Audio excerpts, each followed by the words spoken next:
Hello friends, मैं हूं मिथिलेश कुमार और आपका स्वागत करता हूं उदित फार्मेसी के यूट्यूब चैनल पे। तो कैसे हैं आप लोग? आशा करता हूं अच्छे होंगे और अपनी अपनी तैयारी आप लोगों ने स्टार्ट कर लिया होगा। और नहीं किया है तो स्टार्ट करिए जल्दी, क्योंकि अभी जो सीजन चल रहा है आपका गवर्नमेंट फार्मासिस्ट बनने का, ये फेवरेबल सीजन है। इससे सुनहरा मौका आपको नहीं मिलेगा, क्योंकि अभी फिलहाल लगातार सेंट्रल वैकेंसी आपको देखने को मिल रही है, जिसको कि ऑल इंडिया कैंडिडेट अप्लाई कर पाएंगे। जैसे ईएसआईसी का आपका वैकेंसी का नोटिफिकेशन जारी किया जा चुका है। सफदरजंग हॉस्पिटल का भी फार्मासिस्ट का वैकेंसी आया, वो भी मैंने आपको नोटिफिकेशन दिया। और अभी इंडियन रेलवे का भी, रेलवे फार्मासिस्ट का भी कुछ दिन में आपको नोटिफिकेशन देखने को मिलने वाला है। तो ये तीन बड़ी वैकेंसी आपके सामने हैं और एम्स का लगातार वैकेंसी कहीं ना कहीं आ रहा है, एनएचएम का भी आएगा। तो ऐसा नहीं कि ये वीडियो जो है सिर्फ ईएसआईसी के लिए है। आप किसी भी प्रकार के गवर्नमेंट फार्मासिस्ट बनने के लिए यदि कॉम्पिटिटिव एग्जामिनेशन में बैठने वाले हैं तो यह वीडियो आपके लिए हेल्पफुल रहने वाला है।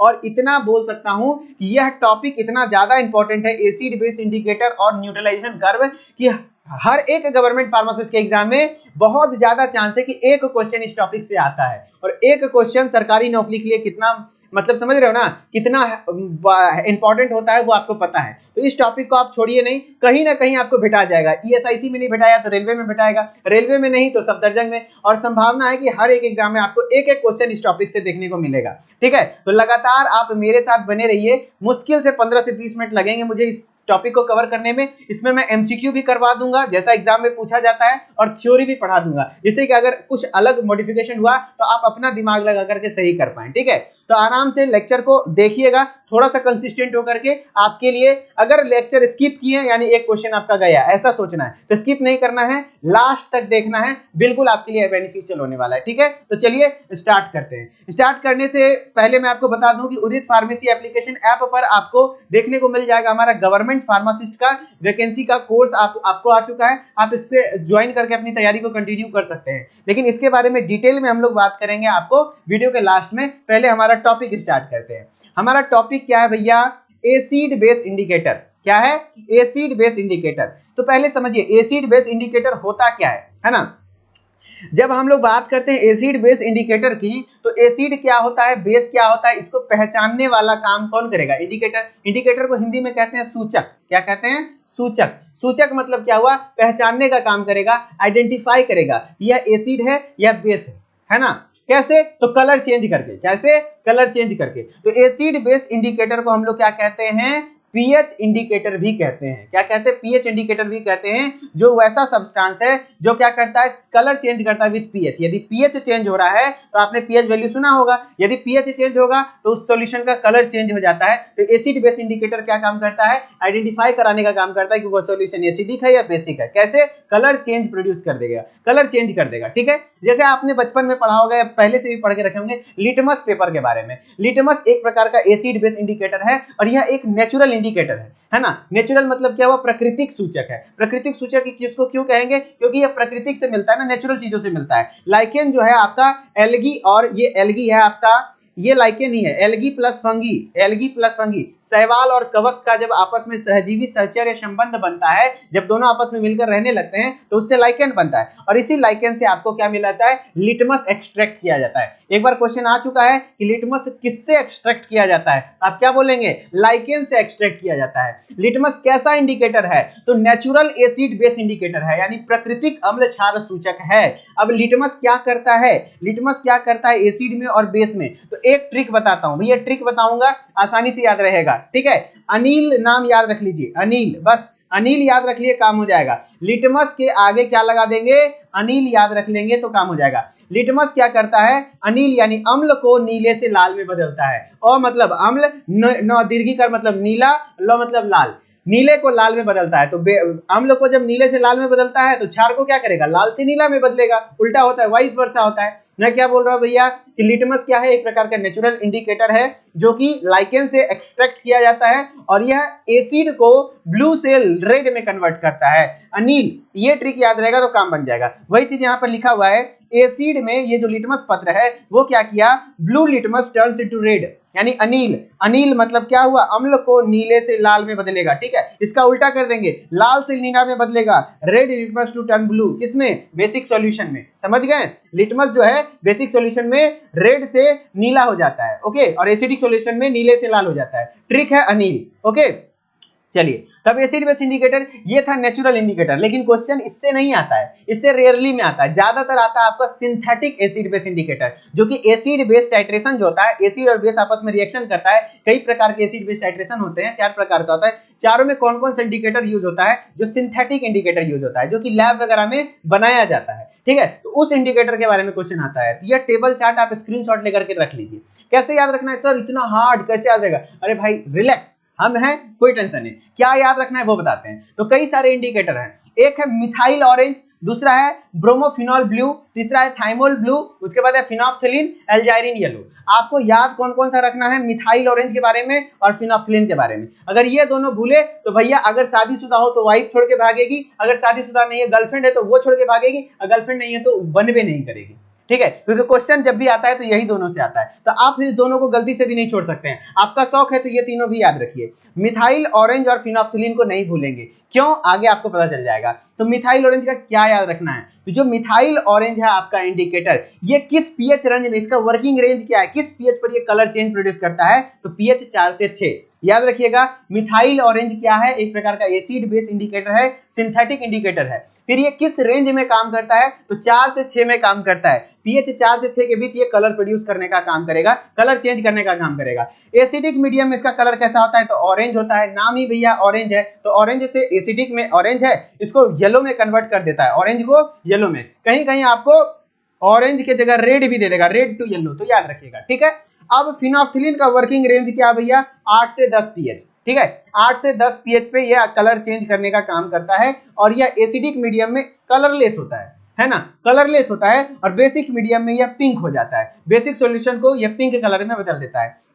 क्या बोल रहा हूं भैया, एसिड बेस इंडिकेटर होते कई सारे हैं, आपको याद रखना है मिथाइल ऑरेंज और फिनोल्फ्थेलिन। एसिड बेस इंडिकेटर में मिथाइल ऑरेंज का पीएच रेंज कितना है भैया, तो 4 से 6 है, ध्यान से देखिएगा, 4 से 6 है, और ये एसिडिक मीडियम को ऑरेंज, एसिडिक मीडियम में ऑरेंज होता है और बेसिक मीडियम में येलो होता है, जबकि फिनोल्फ्थेलिन एसिडिक मीडियम में कलरलेस होता है और इसमें पिंक होता है। ये दोनों जरूर याद रखिएगा, इसका वर्किंग रेंज 8 से 10 है, ठीक है। अब इंडिकेटर हम पढ़ा दिए, अब जो इंडिकेटर कौन सा इंडिकेटर किस टाइट्रेशन में यूज होता है, मेन क्वेश्चन वो आता है, तो कैसे याद रखेंगे, एक टेबल चार्ट है। अब टेबल चार्ट में आपको मैं बताता हूं कि जैसे स्ट्रॉन्ग एसिड होता है, स्ट्रॉन्ग बेस, उससे पहले आप कॉन्सेप्ट समझिए पीएच स्केल का। देखिए क्या होता है कि अगर पीएच स्केल तो आपको पता होगा 0 से 14 तक का स्केल होता है, जिसमें 7 जिसका पीएच होता है वो न्यूट्रल होता है, 7 से कम है तो वो एसिडिक होता है ना, इधर जो हो गया एसिडिक हो गया, जितना कम जाएंगे उतना एसिडिटी बढ़ता जाएगा, और 7 से ज्यादा होगा वो बेसिक हो जाता है, और जितना ज्यादा जाएंगे उतना बेसिसिटी कैरेक्टर उसका बढ़ेगा।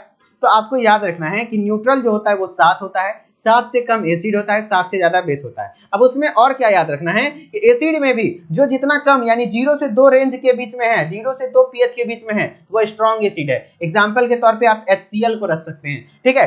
फिर जिसका रेंज 3 से 7 6 के बीच में है तो वो वीक एसिड होता है। एग्जांपल के तौर पे आप एसिटिक एसिड याद रख सकते हैं, एसिटिक एसिड अक्सर वीक एसिड के तौर पे यूज किया जाता है, CH3COOH इसको कहते हैं, इसको हम लोग इथेनोइक एसिड भी कहते हैं। ये न्यूट्रल हो गया। फिर है वीक बेस, वीक बेस यानी कि 8 से 11 के बीच में रहेगा तो वीक बेस है। वीक बेस का अक्सर एग्जांपल क्या लेते हैं, अमोनिया, अमोनिया आप याद रख सकते हैं, इसको हम लोग क्या कह देंगे, अमोनिया, ठीक है। फिर स्ट्रॉन्ग बेस जिसका पीएच बहुत ज्यादा हो, strong base NaOH sodium hydroxide, pH lump sum 12 से 14 के बीच में होता है, 12 से 14 के बीच में होता है, स्ट्रॉन्ग बेस होता है कौन, अमोनिया।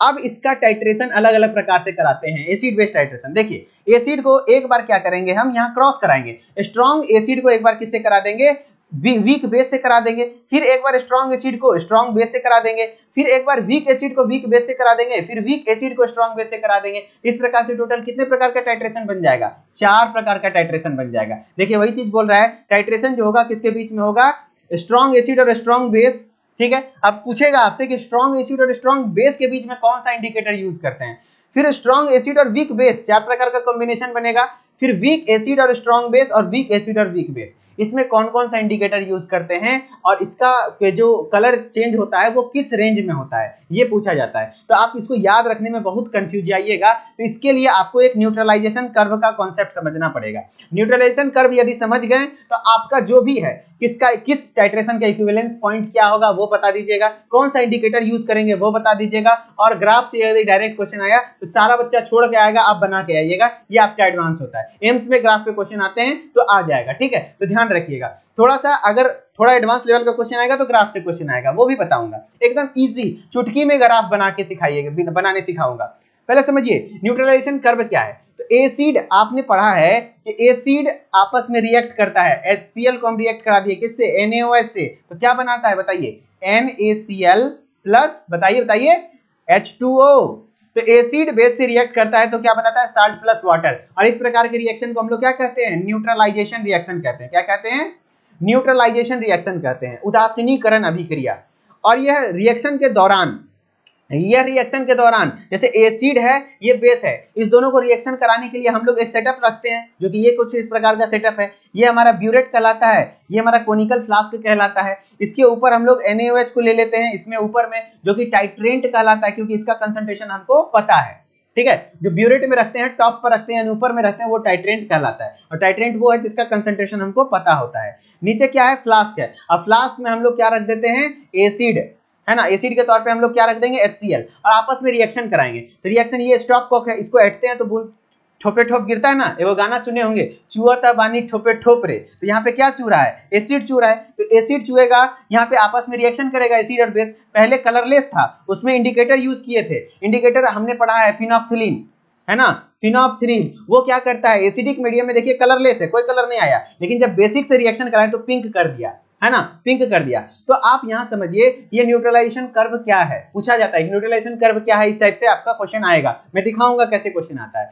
तो जब एसिड को आप समझिए, ये एसिड HCl है, इसका स्ट्रॉन्ग एसिड है एकदम HCl, इसका pH लमसम 1 के लमसम होता है, मान लिया 1.8 होता है तो आपको पता चलना चाहिए 1 से 2 के बीच में होता है। और NaOH का pH 14 होता है, और न्यूट्रल करना मतलब आपका pH न्यूट्रल का कितना होता है, 7। तो पहले तो एसिड में बेस मिला रहे हैं तो धीरे धीरे क्या होगा, pH इसका बढ़ते जाएगा 7 तक पहुंचेगा, और ज्यादा बेस मिलाएंगे तो 14 तक पहुंचेगा, है ना। तो जितना टाइट्रेंट ऐड कर रहे हैं, ml ऑफ टाइट्रेंट ऐड, है ना, जैसे जैसे टाइट्रेंट ऐड कर रहे हैं वैसे वैसे उसका pH चेंज हो रहा है। तो जब pH चेंज, एक तरफ हम लोग y एक्सिस लेते हैं, एक तरफ x एक्सिस लेते हैं, और y एक्सिस पे pH ऑफ द सॉल्यूशन, कैसे कैसे pH चेंज हो रहा है, और नीचे हम लोग टाइट्रेंट ऐड कर रहे हैं, टाइट्रेंट एडेड, कितना टाइट्रेंट ऐड करने पर कितना, जो ब्यूरेट से गिर रहा है ना, वो जो ठोपे ठोप गिर रहा है वो टाइट्रेंट है। तो कितना टाइट्रेंट ऐड करने पर कितना pH चेंज हुआ, जो pH चेंज होने का रास्ता है यानी कर्व बनता है, वह आपका जो ग्राफिकल रिप्रेजेंटेशन है वही न्यूट्रलाइजेशन कर्व है, ठीक है। और न्यूट्रलाइजेशन कर्व जैसे नाम सुने आपके मन में बनना चाहिए कि कुछ इस प्रकार का सिग्मॉइड टाइप का कर्व होता है। कैसा होता है,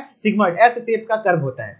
ओके, मैं क्या बोल रहा हूं, न्यूट्रलाइजेशन कर्व क्या है, तो जब एसिड और बेस आपस में रिएक्शन करता है तो न्यूट्रलाइजेशन रिएक्शन होता है। जो pH चेंज होता है टाइट्रेंट के ऐड करने से, नीचे एसिड था ऊपर से बेस डाल रहे हैं, तो जिससे जैसे जैसे pH उसका चेंज होगा उसका ग्राफिकल रिप्रेजेंटेशन ही क्या कहलाता है, न्यूट्रलाइजेशन कर्व। किसके अगेंस्ट में करते हैं, ये जो न्यूट्रलाइजेशन कर्व है वो किसके अगेंस्ट में करते हैं, तो pH, एक तरफ pH रखते हैं और इसके वर्सेज में क्या होता है, वॉल्यूम ऑफ अल्कली एडेड, कितना ml ऑफ NaOH ऐड किए, या फिर आप ये रख सकते हैं कि कितना परसेंट एसिड आपका न्यूट्रलाइज हुआ, है ना, वही चीज है। It is obtained when pH is plotted against percentage of acid neutralize, कितना एसिड न्यूट्रलाइज हुआ, या तो कितना ml ऑफ अल्कली एडेड, कितना अल्कली ऐड किए यानी बेस ऐड किए। तो इसका ग्राफिकल रिप्रेजेंटेशन ही क्या कहलाता है, न्यूट्रलाइजेशन कर्व कहलाता है, ठीक।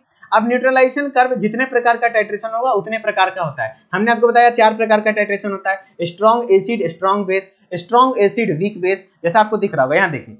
सबसे पहले हम लोग पढ़ेंगे स्ट्रॉन्ग एसिड स्ट्रॉन्ग बेस का, फिर स्ट्रॉन्ग एसिड वीक बेस का, फिर स्ट्रॉन्ग एसिड आपका वीक एसिड वीक बेस का, फिर वीक एसिड स्ट्रॉन्ग बेस का, है ना।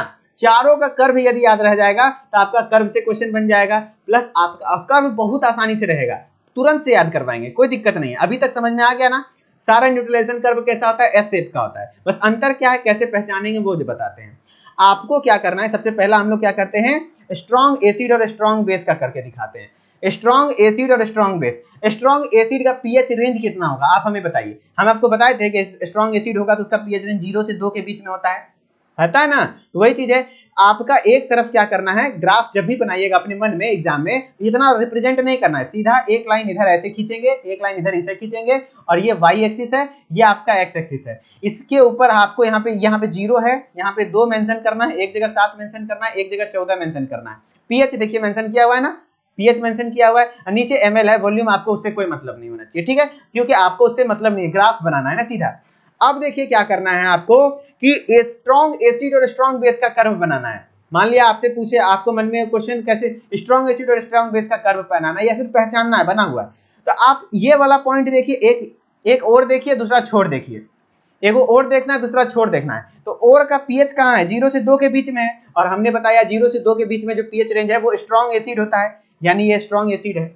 और इसका छोर कहाँ है, इसका छोर कहाँ, यहाँ पे, और इसको ऐसे ऐसे मिलाइए, इसको ऐसे ऐसे मिलाइए, ये लमसम कहाँ पहुंच रहा है, 12 से 14 के बीच में पहुंच रहा है। और हमने आपको बताया कि 12 से 14 जो होता है, जिसका किसका पीएच रेंज होता है, स्ट्रॉन्ग बेस, यानी ये क्या है, स्ट्रॉन्ग बेस है, स्ट्रॉन्ग बेस है। यानी स्ट्रॉन्ग एसिड और स्ट्रॉन्ग बेस का पीएच आपको कुछ इस प्रकार से देखने को मिलेगा, है ना, कुछ इस प्रकार से देखने को मिलेगा। समझ रहे हैं, समझ गए। अब देखिए इसमें, अब दूसरा देख लेते हैं। अब स्ट्रॉन्ग एसिड और वीक बेस की बात कर लेते हैं, कैसे बनाएंगे, तो आपको कैसे पहचानेंगे, स्ट्रॉन्ग एसिड है मतलब 0 से 2 के बीच में, तो स्ट्रॉन्ग एसिड है, ठीक, समझ गए।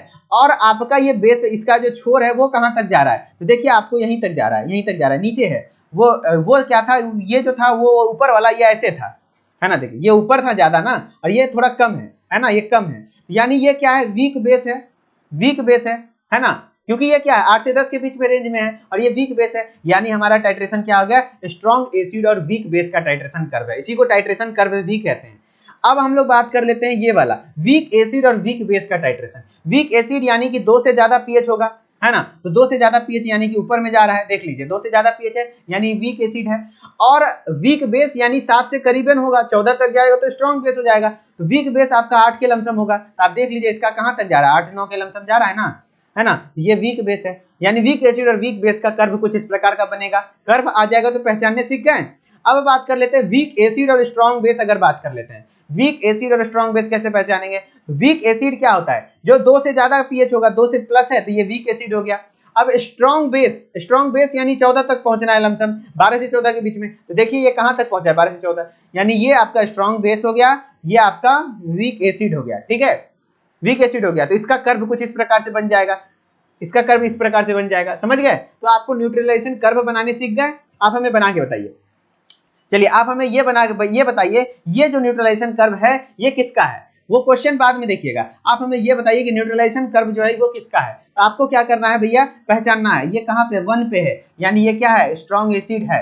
और ये कहाँ तक गया हुआ है, ये कहाँ तक गया हुआ है, तो इसको ऐसे करके देख लेते हैं, इसको कहाँ तक देख लेते हैं, लगभग 9 से 10 के बीच में है, यानी ये वीक बेस ही है, क्योंकि आपका वीक बेस का वर्किंग रेंज क्या था, स्ट्रॉन्ग बेस का क्या है 12 से 14, 12 तक पहुंचा ही नहीं है, यानी ये क्या है, वीक बेस है, वीक बेस है। कहने का मतलब हुआ स्ट्रॉन्ग एसिड और वीक बेस का ये न्यूट्रलाइजेशन कर्व है। अब इसमें कौन सा इंडिकेटर यूज करेंगे, वो कैसे याद रखेंगे, वो हम बताते हैं, ये ग्राफ की मदद से कितना हेल्पफुल हो जाएगा।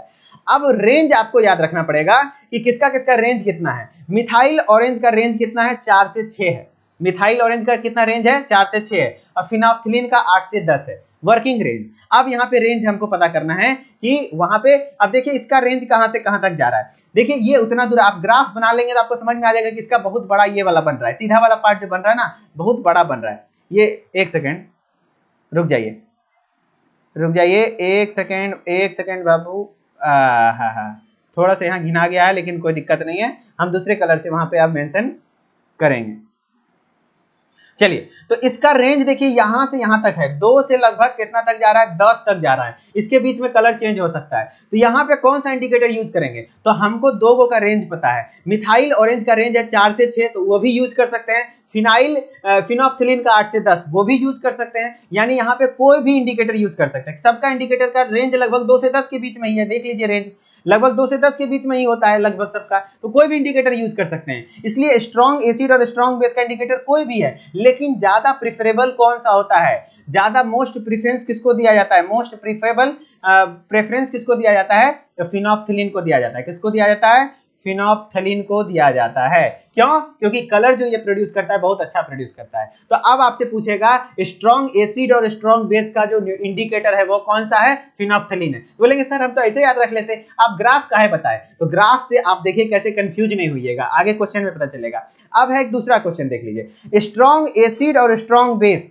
है ना, स्ट्रॉन्ग एसिड और स्ट्रॉन्ग बेस। इसमें पहले आपको कंफ्यूजन से हटाने के लिए एक चीज मिटाने दीजिए जो हम ऊपर में बनाए हैं, है ना।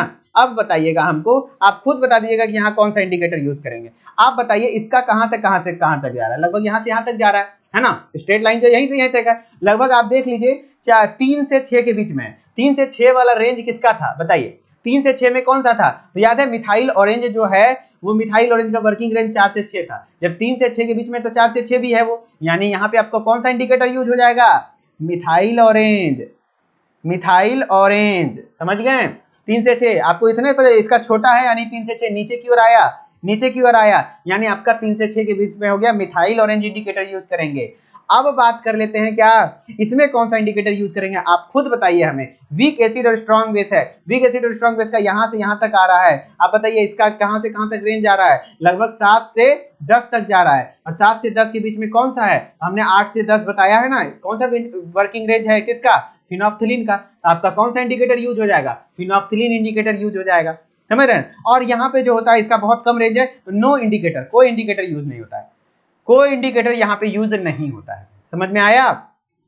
अब इक्विवेलेंस पॉइंट बोल देगा, इक्विवेलेंस पॉइंट किसका कितना है? इसी ग्राफ से आपको पता चल जाएगा, यदि इसका रेंज यहाँ से यहाँ तक है तो इक्विवेलेंस पॉइंट लगभग बीचों बीच में होता है। इसके बीचों बीच में कहाँ तक होगा? तो स्ट्रॉन्ग एसिड और स्ट्रॉन्ग बेस का पीएच कितना पे होता है? इक्विवेलेंस पॉइंट 7 पीएच पर होता है, पीएच बराबर 7 होता है इक्विवेलेंस पॉइंट पे। इक्विवेलेंस पॉइंट क्या है? तो वैसा पॉइंट जहां पर आपका एसिड अमाउंट ऑफ एसिड बराबर अमाउंट ऑफ बेस, जितना एसिड है उतना बेस हो जाए तो उसको हम लोग क्या कहते हैं? इक्विवेलेंस पॉइंट कहते हैं। अब इसका आपको पूछ देगा इसका इक्विवेलेंस पॉइंट लगभग कहां होगा, 7 से कम होगा या 7 से ज्यादा, ऐसे पूछते हैं। तो आप इसका इक्विवेलेंस पॉइंट आप देख लीजिए, इस ग्राफ में इस दोनों के बीच में होगा, 7 तो ऊपर है तो लगभग 7 से कम होता है। तो इसका इक्विवेलेंस पॉइंट जो इसका पीएच होता है इक्विवेलेंस पॉइंट का 7 से कम पे होता है। अब इसमें कितना पे होगा? ऊपर वाला तो 7 से ज्यादा पे होगा। किस पे होगा? 7 से ज्यादा पे होगा। एक सेकंड, यहाँ पे उल्टा हो गया, मैं पीएच 7 से कम होगा ना, यहाँ पे ऐसे होगा और यहाँ पे पीएच 7 से ज्यादा होगा, ठीक है, यहाँ पे ऐसे होगा, ठीक है। तो इस प्रकार से होते हैं। थ्योरेटिकल मैंने आपको बता दिया, अब आप क्वेश्चन करेंगे तो ज्यादा क्लियरिटी होगा। अब जैसे चार्ट में देखिए वही चीज है, स्ट्रॉन्ग एसिड और स्ट्रॉन्ग बेस में कौन सा इंडिकेटर यूज करते हैं? तो कोई भी इंडिकेटर यूज कर सकते हैं, क्योंकि आप देखिए कैसे कितना आसानी से ग्राफ में बनाऊंगा। देखिएगा यहाँ पे मैंने क्या किया, एक कर्व, एक लाइन खींचा, एक लाइन खींचा। आपको क्या लिखना है? बीच में 7 लिखना है, ऊपर 14 लिखना है और नीचे 2 लिख देना है, मेंशन कर देना है, और बस कुछ नहीं। आपको स्ट्रॉन्ग एसिड और स्ट्रॉन्ग बेस लेना है, यानी आपका लगभग नीचे से जाएगा, 0 और 2 के बीच में जाएगा। स्ट्रॉन्ग बेस लमसम यहाँ पहुंचाना है। अब इसको पहुंचाने के लिए आपका ग्राफ कैसे बनेगा? कुछ इस प्रकार से बनेगा, है ना। आपका कोई ग्राफ इसको मतलब इसका रेंज देख रहे कितना लंबा है, यहाँ से यहाँ तक है, यानी कोई भी इंडिकेटर यूज कर सकते हैं, कोई भी इंडिकेटर। तो एनी लिख दिए, लेकिन हम लोग कौन सा यूज करते हैं? फिनोप्थलीन यूज करते हैं, फिनॉल पैथेलिन इसको पढ़ते हैं, या तो फिनोप्थलीन पढ़ सकते हैं, इसको यूज कर सकते हैं। इसका 8 से 10 वर्किंग रेंज होता है, समझ गए? कोई भी इंडिकेटर। अब इसका इक्विवेलेंस पॉइंट तो बीचों बीच 7 होता है। स्ट्रॉन्ग एसिड और स्ट्रॉन्ग बेस का इक्विवेलेंस पॉइंट पीएच बराबर 7 पर इक्विवेलेंस पॉइंट होता है, समझे? अब स्ट्रॉन्ग एसिड और वीक बेस का बोल देगा। आप ग्राफ बनाइए, तुरंत ग्राफ बनेगा। देखिए अभी आपको याद नहीं करना पड़ेगा, ग्राफ बनाना कितना आसान है। ये है हमारा क्या कहते हैं, बीच में 7, ऊपर 14 और यहाँ पे नीचे क्या है, लमसम 2 पे पहुंचा देते हैं। अब हमको स्ट्रॉन्ग एसिड लेना है, यानी यहाँ पर लेना पड़ेगा नीचे, और वीक बेस लेना है, यानी कि हमारा क्या होना चाहिए, 8 से 10 के बीच में होना चाहिए। रेंज आपको पता रहेगा। अब इसका बनाना है तो आपको क्या होगा, ऐसे करके कुछ हो जाएगा। इसका देख रहे हैं रेंज कितना पे आ रहा है, इसका रेंज कितना पे आ रहा है, लगभग आपका कितना पे आ रहा है, नीचे की ओर आ रहा है ना, 7 से नीचे की ओर आ रहा है ना रेंज, है ना। तो यहाँ पे कौन सा है, 4 से 6 वाला रेंज हो गया। 4 से 6 वाला में कौन सा, मिथाइल ऑरेंज यूज कर लेंगे। कौन सा यूज कर लेंगे, मिथाइल ऑरेंज, क्योंकि इसी का ना था 4 से 6 आपका वर्किंग रेंज। आपका देख लीजिए 7 से नीचे वाला ग्राफ का सीधा लाइन आ रहा है, तो 4 से 6। अब फिनोप्थलीन, अब बोल देगा वीक एसिड और स्ट्रॉन्ग बेस, तो इसका भी ग्राफ ड्रॉ कीजिए, तुरंत ड्रॉ हो जाएगा, कोई दिक्कत नहीं है। वीक एसिड आपको क्या करना है भैया, ये ग्राफ बनाने टाइम ये 2 लिखना है, यहाँ 7 लिखना है, यहाँ 14 लिखना है, ठीक है। अब आपको क्या चाहिए, वीक एसिड चाहिए। वीक एसिड चाहिए, इसका मतलब आपका 2 से ज्यादा पे होना चाहिए, यहाँ पे रख लिए। अब आपका स्ट्रॉन्ग बेस होना चाहिए, यानी 14 पर पहुंचाना है, यहाँ रख दिए। अब इसको अगर कर्व बनाइएगा तो कुछ इस प्रकार से बनेगा। आप देखिए इस प्रकार से बनेगा, यहाँ पर इतना इस तरीके से होगा।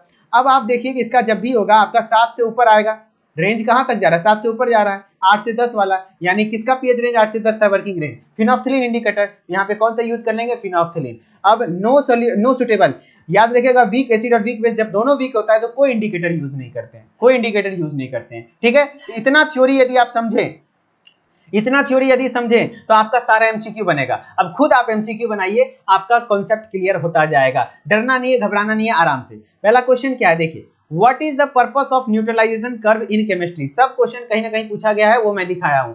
What is the purpose of neutralization curve in chemistry, chemistry में न्यूट्रलाइजेशन कर्व का क्या पर्पस है, बताइए। न्यूट्रलाइजेशन कर्व का पर्पस क्या है, to determine the concentration of an acid. नहीं भैया, एसिड का कंसंट्रेशन थोड़े था, यही था ना न्यूट्रलाइजेशन कर्व, जिससे कि हम लोग एसिड और बेस का रिएक्शन को रिप्रेजेंट करते थे, पीएच चेंज जो होता था। To measure the pH of the solution, solution का पीएच रेंज नापने के लिए, या फिर to plot the reaction between acid and base, या फिर to calculate molarity of solution. Maximum बच्चे इस ऑप्शन पे क्लिक कर देंगे, पीएच दिखा, पीएच दिखा। अरे भाई भाई, इसीलिए तो ये क्वेश्चन लिए, देखिए कैसे फंसाता है। यहाँ पे पीएच दिखा, इसका मतलब वही आंसर नहीं होगा। यहाँ पे क्या बोल रहा है, to measure the pH of solution, solution का पीएच नापने का काम करता है, नहीं। एसिड और बेस जब आपस में रिएक्शन करता है तो जो पीएच रेंज चेंज होता है, पीएच जो चेंज होता है उसका रिप्रेजेंटेशन है। तो मेनली एसिड और बेस का रिएक्शन का रिप्रेजेंटेशन, ग्राफिकल रिप्रेजेंटेशन है न्यूट्रलाइजेशन कर्व। तो यहाँ पे आंसर क्या हो जाएगा, C, to plot the reaction between an acid and base. समझे, दिमाग खोल के रखिए, ऐसा क्वेश्चन आता है एग्जाम में, तो फंसना नहीं है, सबसे अलग रहना है, तो सबसे अलग सोचने सीखना होगा, और वही चीज हम आपके अंदर डेवलप करेंगे। और इसको और डिटेल में, जैसे यहाँ पे तो कुछ इंपॉर्टेंट टॉपिक्स पढ़ा रहे हैं, लेकिन आपको ऐप पर पूरा हर एक सब्जेक्ट का, हर एक चैप्टर का थ्योरी एमसीक्यू इसी प्रकार से कराया जाएगा अपने अपने सब्जेक्ट के एक्सपर्ट फैकल्टी के द्वारा, ठीक है। नेक्स्ट क्वेश्चन है, which indicator is commonly used in titration to visualise the neutralisation curve. बताइए, न्यूट्रलाइजेशन कर्व में क्या कह रहा है, which indicator is commonly used in titration visualise neutralisation curve. Neutralisation curve को देखने के लिए कौन सा इंडिकेटर क्या कहते हैं यूज किया जाता है, कॉमनली यूज किया जाता है, कॉमनली। अब इसका आंसर क्या करेंगे, फिनोल्फ्थालीन, मिथाइल ऑरेंज, ब्रोमोथाइमोल ब्लू और लिटमस पेपर, ये दोनों तो आप आसानी से कट कर देंगे, ये दोनों यूज नहीं होता है। लेकिन आप इसमें कंफ्यूज हो जाएंगे कि कोई तो ऐसा तो नहीं बोला स्ट्रॉन्ग एसिड स्ट्रॉन्ग बेस है या फिर क्या है, नहीं है, सिर्फ न्यूट्रलाइजेशन कर्व हो गया, चारों हो गया। अब उसमें कॉमनली यानी जो ज्यादा बार यूज होता है, तो आप देखे होंगे कि फिनोल्फ्थालीन 2 जगह यूज हुआ, इसमें भी और इसमें भी, है ना। मिथाइल ऑरेंज एक ही जगह यूज हुआ। आप ग्राफ जब आप चार्ट देखेंगे तो फिनोल्फ्थालीन यहाँ पे भी हुआ और फिनोल्फ्थालीन ऊपर में भी हुआ।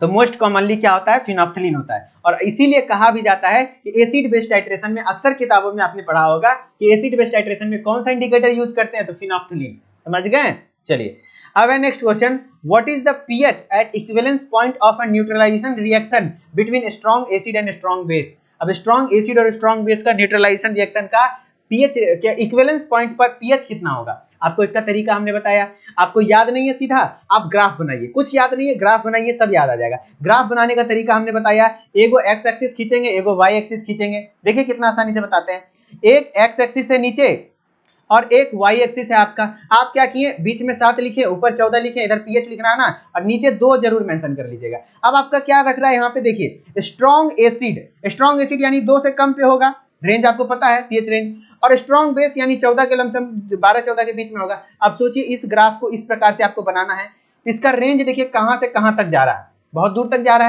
है ना। और इसके बीचों बीच कहीं ना कहीं इक्विवेलेंस पॉइंट होता है बीचों बीच में, तो यहां से यहां तक में लगभग 7 पर इक्विवेलेंस पॉइंट आएगा, या तो 7 से ज्यादा होता है या तो 7 से कम होता है। इक्विवेलेंस पॉइंट एग्जैक्ट नहीं होता है, तो आपका 7 के बराबर होता है इक्विवेलेंस पॉइंट यदि स्ट्रॉन्ग एसिड और स्ट्रॉन्ग बेस है, तो आप सीधा आंसर 7 कर देंगे। याद नहीं है, सोचिए, दिमाग लगाइए, आपको समझ में आ जाएगा 7 से कम किस में होगा, 7 से ज्यादा किस में होगा। आप ग्राफ बनाइए, तुरंत समझ में आ जाएगा। समझ गए, चलिए नेक्स्ट क्वेश्चन है, what is the purpose of an acid base indicator in titration.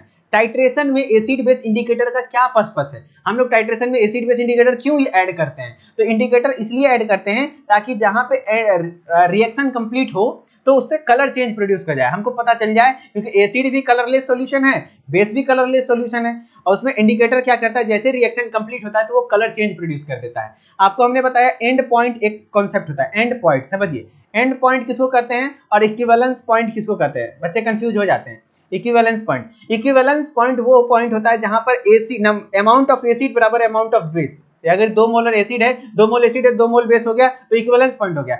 End point वहां होता है जहां पर रिएक्शन कंप्लीट हो गया, लगभग दोनों सिमिलर टर्म्स है, लेकिन समझिए रिएक्शन जहां कंप्लीट हो गया, कंप्लीटली जहां कलर चेंज प्रोड्यूस हो गया, जैसे कलर कलरलेस से पिंक हो गया, यानी वो एंड पॉइंट आ गया, वही एंड पॉइंट है। ठीक है, तो वही बोला है कि एसिड बेस इंडिकेटर क्यों यूज करते हैं, तो to change colour at the end point of titration. Yes, titration का जब एंड पॉइंट आया यानी रिएक्शन कंप्लीट हो तो चेंज कलर चेंज कर देता है। ठीक है, तो यही आंसर हो जाएगा।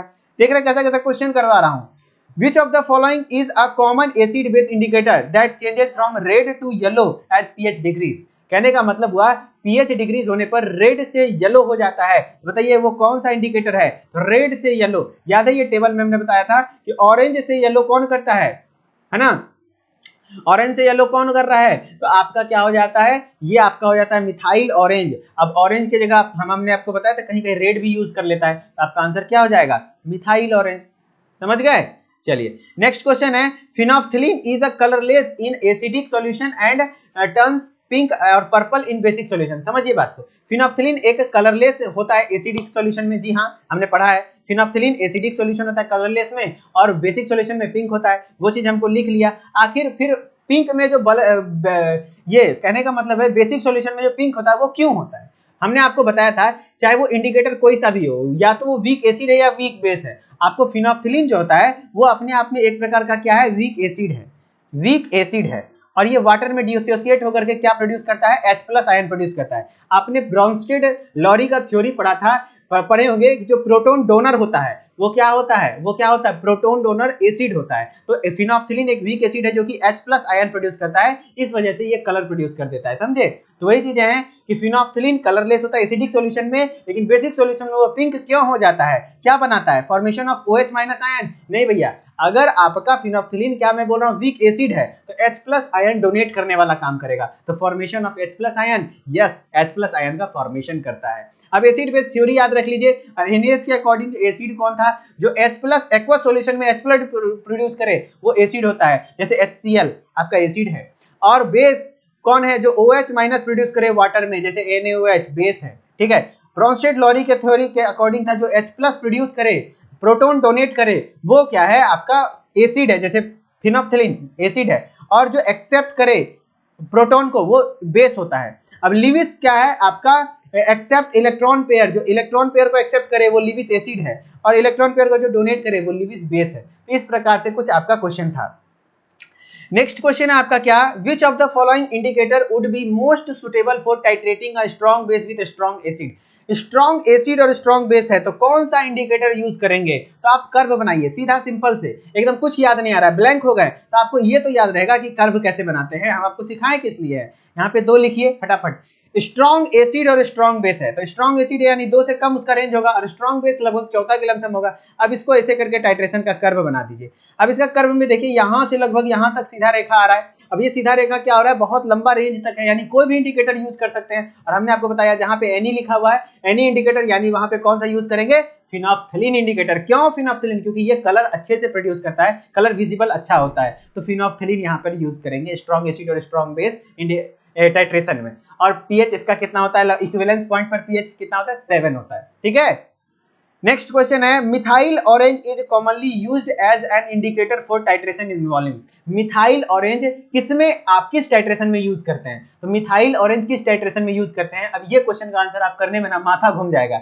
अगर जो सोचेगा कि हम ये वाला टेबल याद करके काम चला लेंगे, जो टेबल हमने बताया था, ये वाला टेबल है ना, ये वाला टेबल याद करके काम चला लेंगे वो, तो उसका हालत खराब हो जाएगा, नहीं बता पाएगा वो बंदा, कंफ्यूज हो जाएगा कंफर्म। लेकिन आप बता दीजिएगा कैसे, सब कोई छोड़ के आएगा लेकिन आप बना दीजिएगा। कैसे बताते हैं, आप क्या कीजिए, ग्राफ खींचना शुरू कीजिए, ग्राफ खींचना शुरू करिए। आपको क्या करना है, आपको पता है स्ट्रॉन्ग एसिड और स्ट्रॉन्ग बेस, अभी जस्ट आप देख रहे थे बार बार फिनोल्फ्थालीन यूज हो रहा था, तो ये तो खींचेंगे नहीं। वीक एसिड और स्ट्रॉन्ग बेस कंफ्यूजन है, करके देखते हैं। आपको क्या करना है, 2, 7, 14, सबको पता है स्ट्रॉन्ग एसिड स्ट्रॉन्ग बेस में तो क्या होता है भैया, 7 के बहुत लंबा रेंज है तो फिनोल्फ्थालीन यूज होता है। हमको ये वाला देखना, चेक करना, वीक एसिड और स्ट्रॉन्ग बेस। वीक एसिड यानी लगभग 2 से ज्यादा पे आएगा आपका एसिड, यहाँ पर पॉइंट रख दिए, और स्ट्रॉन्ग बेस लगभग 14 पे जाएगा। अब इसका ग्राफ प्लॉट करिए। अब जब ग्राफ प्लॉट करेंगे तो कुछ इस प्रकार से आएगा, है ना, कुछ इस प्रकार से ग्राफ आता है, ऐसे करके, है ना, यहाँ पे ऐसे ग्राफ आएगा। अब इसका आपको सीधा रेखा कहां से कहां तक आया, देखिए यहाँ से यहाँ तक आया, यानी ऊपर जा रहा है। इसका सीधा रेखा कहां जा रहा है? ऊपर जा रहा है। मतलब यहाँ पे भी कौन सा इंडिकेटर यूज करेंगे? फिनोल्फ्थालीन ही यूज करेंगे, क्योंकि देख लीजिए 8 से 10 के बीच है। 8 से 10 के बीच कौन सा रेंज है? मतलब ये भी आंसर नहीं होगा। तब आप कौन सा होगा? तो आपका वीक एसिड और वीक बेस में तो कोई इंडिकेटर ही यूज नहीं करते, यानी आंसर हो जाएगा स्ट्रॉन्ग एसिड और वीक बेस। देखते हैं ग्राफ बना के सही है कि नहीं। तो फटाफट ग्राफ बनाइए, बताइए क्या करें। यहाँ 2 लिखेंगे, यहाँ 7 लिखेंगे, यहाँ 14 लिखेंगे। अब क्या करेंगे? आपको स्ट्रॉन्ग एसिड चाहिए तो नीचे से जाएगा, वीक बेस चाहिए मतलब यहाँ पर आएगा लमसम 8 के लमसम, 8 9 के लमसम। अब आप क्या कर देंगे? यहाँ से कर्व बना देंगे ऐसे करके, है ना। और इसका रेंज कहाँ से कहाँ तक जाएगा? लगभग 7 के नीचे ही रहेगा। और आपका रेंज देख लीजिए 4 से 6 के बीच में है। 4 से 6 के बीच में वर्किंग रेंज मिथाइल ऑरेंज का क्या था? 4 से 6 है ना, याद है। फिनोल्फ्थालीन का 8 से 10, तो यहाँ पर मिथाइल ऑरेंज यूज करेंगे। आंसर हो जाएगा स्ट्रॉन्ग एसिड और स्ट्रॉन्ग बेस। बच्चा घूम के रह जाएगा, वो नहीं कर पाएगा, आप करके आएंगे। ठीक है, ऐसे नहीं बता रहे हैं कि भैया कॉन्सेप्ट ये इतना इंपॉर्टेंट है। Which indicator is suitable for titrating a weak acid and with a strong base? आप बताइए वीक एसिड और स्ट्रॉन्ग बेस में कौन सा इंडिकेटर यूज करेंगे? आप हमें बताइए। तो ग्राफ खींचिए ना भैया, वीक एसिड और स्ट्रॉन्ग बेस। तो यहाँ पे 2 कर दिए, यहाँ क्या कर देंगे? आप खुद से बना के प्रयास करिए, नहीं बनता है तब देखिएगा, वीडियो को पॉज कर लीजिए। आप क्या किए? वीक एसिड यानी 2 से ज्यादा पे होगा, स्ट्रॉन्ग बेस लंबम वहां पर जाएगा। अब इसका ग्राफ खींचेंगे तो कुछ इस प्रकार से खींचाएगा ग्राफ। आप इसका रेंज देख लीजिए, इसका जो स्ट्रेट रेखा आएगा वो ऊपर आ रहा है ना, ऊपर आ रहा है। क्या? वीक एसिड और स्ट्रॉन्ग बेस ऊपर आ रहा है, यानी यहाँ पर कौन सा इंडिकेटर यूज करेंगे? फिनोल्फ्थालीन, है ना, फिनोल्फ्थालीन ही यूज करेंगे, क्योंकि इसका वर्किंग रेंज 8 से 10 के बीच में है, ऊपर आ रहा है। नीचे आता तब मिथाइल ऑरेंज यूज करते, तो फिनोल्फ्थालीन। ये दोनों तो एसिड बेस इंडिकेटर भी यूज ही नहीं करते हैं, तो फिनोल्फ्थालीन आंसर हो गया। नेक्स्ट क्वेश्चन है आपका, शायद ये लास्ट क्वेश्चन रहने वाला है। जी हाँ, in a titration end point of a reaction reached when. End point किस पॉइंट को कहते हैं? तो जहां पर क्या होता है, आपको हमने बताया एंड पॉइंट पे ही क्या होता है, इंडिकेटर सॉल्यूशन को कलर चेंज कर देता है। तो ये बोल रहा है कि the solution turns colourless, solution colourless हो जाए, या तो इंडिकेटर चेंजेस कलर। यस, जहां पे इंडिकेटर कलर क्या करते, कंप्लीट चेंज कर दे, तो वह पॉइंट ही क्या कहलाता है? एंड पॉइंट कहलाता है ना, एंड पॉइंट कहलाता है। ये क्वेश्चन था कुछ इस प्रकार से, आपको मैंने न्यूट्रलाइजेशन कर्व और एसिड बेस इंडिकेटर के कई सारे क्वेश्चन, वैरायटी ऑफ क्वेश्चंस करवा दिए। अब क्वेश्चन आएगा तो आप नहीं छोड़ेंगे, अच्छे से वीडियो को सेव कर लीजिए, एग्जाम से पहले भी एक बार जरूर देख के जाइएगा। अब चलिए डिटेल में बात करते हैं कि यदि आप इसी तरीके से बहुत अच्छे से तैयारी करना चाहते हैं हमारे साथ, हमारे एक्सपर्ट फैकल्टी के साथ, तो गवर्नमेंट फार्मासिस्ट वैकेंसी को लेकर के सारे गवर्नमेंट, चाहे रेलवे हो, ईएसआईसी हो, सबका तैयारी यहाँ करवाया जाएगा भैया। ऑल फार्मासिस्ट कॉम्पिटिटिव एग्जामिनेशन की तैयारी आपको करवाई जाएगी। यहाँ पर आपको मिलेगा रिकॉर्डेड वीडियो लेक्चर्स, फिर रिकॉर्डेड एमसीक्यू लेक्चर्स, फिर लाइव क्लासेस के थ्रू आपको उसका रिवाइज करवाया जाएगा। अभी फिलहाल वीकली चलेगा, जब एग्जाम डेट आ जाएंगे तो डेली लाइव क्लास चलेगा। प्रीवियस ईयर एमसीक्यू लाइव आकर आपको करवाया जाएगा। ऑनलाइन टेस्ट सीरीज आपको जिस भी, जैसे ईएसआईसी का टेस्ट सीरीज मिल जाएगा, रेलवे का मिल जाएगा, एम्स का मिल जाएगा, सबका टेस्ट सीरीज हम लोग यहाँ प्रोवाइड करेंगे। और मात्र कोर्स का प्राइस है 799 रुपए में। 799 रुपए में आप साल भर की वैलिडिटी के साथ आप कोई भी गवर्नमेंट फार्मासिस्ट के एग्जाम को क्रैक कर सकते हैं। हम लोग यहाँ पर आपकी कंप्लीट तैयारी करवाएंगे। यहाँ पर पर डे आपको 1 से 2 लेक्चर अभी रिकॉर्डेड मिलता जाएगा, ठीक है, क्योंकि ये कोर्स अभी स्टार्ट हुआ है, तो आपको आराम से रोज 1 से 2 लेक्चर मिलता रहेगा। आप करते चलिए, आगे बढ़ते चलिए, और हम लोग आपको गाइड करते रहेंगे, ठीक है। यदि आप इंटरेस्टेड है तो प्ले स्टोर पे जाइए और ऐप को इंस्टॉल करिए, और यहाँ पे ऐप को इंस्टॉल करने के बाद उदित फार्मेसी को डाउनलोड करिए, नाम ईमेल आईडी डाल के लॉगिन कर लीजिए, और आपको यहाँ पर स्टोर वाले सेक्शन में आएंगे तो कई सारे कोर्सेज दिख जाएंगे। उसमें से आपको एक डी फार्मा, ये गवर्नमेंट वैकेंसी का भी कोर्स दिख जाएगा, उस कोर्स को परचेज कर लीजिए। और किसी प्रकार का दिक्कत आता है तो इस नंबर पे कॉल कर लीजिए, ठीक है। टेक्निकल टीम का हमारा नंबर है, आपको हेल्प करेगी सुबह 8 लेकर के शाम के 6 बजे तक में। पेमेंट रिलेटेड इशू से कोई टेंशन नहीं है, नहीं हो पा रहा है तो आपको हमारी टेक्निकल टीम हेल्प करेगी, आप इस पर कॉल कर लीजिए, ठीक है। चलिए, आई होप कि आपको सारी चीजें समझ में आई होगी, हर चीजें मैं समझाने का कोशिश किया हूं, और आपको यह लेक्चर ठीक लगा होगा। अगर लेक्चर अच्छा लगा होगा तो भैया आप प्लीज एक प्यारा सा कमेंट करिएगा, और चीजें समझ में आई होगी तो जरूर से आप अपना एक हार्ट शेयर करिएगा, जिससे मुझे एक मोटिवेशन मिलेगा कि नहीं, आपके लिए ऐसे लेक्चर्स आपको रोज एक प्रोवाइड किया जाए, जिससे कि आपका एक तैयारी यूट्यूब पे भी हो जाए। अगर आप लोग सपोर्ट करेंगे तो मैं YouTube पे भी लगातार आपको प्रोवाइड करता रहूंगा, ठीक है। चलिए, मिलते हैं नेक्स्ट इन्फॉर्मेटिव वीडियोज में, तब तक के लिए धन्यवाद। Okay, bye bye.